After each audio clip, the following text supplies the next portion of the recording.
we want to live in a world where the richest 1% owns 50% of the wealth? Today, 1.5 million people are without access to electricity. In 6 of the 10 poorest countries in the world, the main causes of death are the diseases that can easily be prevented by adequate treatments such as malaria, cholera, lower respiratory tract, and prenatal infections. 500,000 children go blind each year from a deficiency of vitamin A. As of 2015, 1 out of every 7 people survived on $1.25. This poverty is indeed one of the most important problems in the world. Actually, the reason underlying the problem of poverty is not the limited resources in the world, but the uneven distribution of wealth among people. The most extensive report on the income inequality in the world was published in 2014 by Oxfam, an organization which seeks to eliminate inequality. The Oxfam report indicates that the wealth in the world amounts to $250 trillion.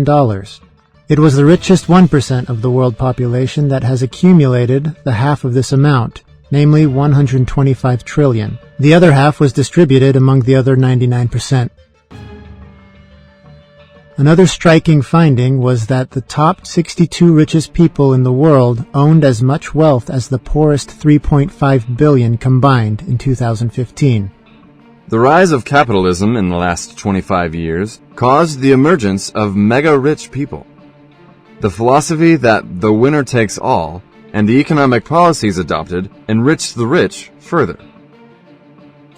The main reason behind such increase in the world inequality is the determination of economic policies by mega-rich people.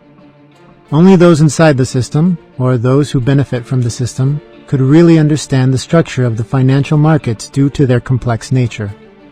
An average citizen with no control over the system is the one who always loses in such an economy.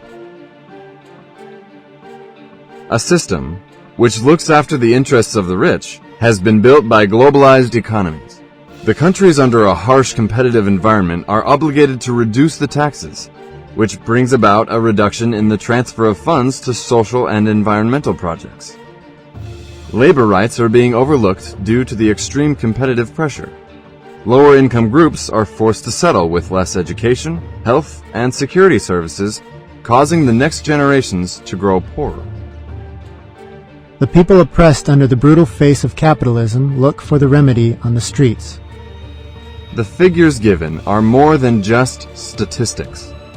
In truth, those statistics represent an African child starving to death, a Vietnamese woman struggling with diseases due to malnourishment, or a worker in China having to survive on a handful of rice. This world serves as a common home for 7 billion people.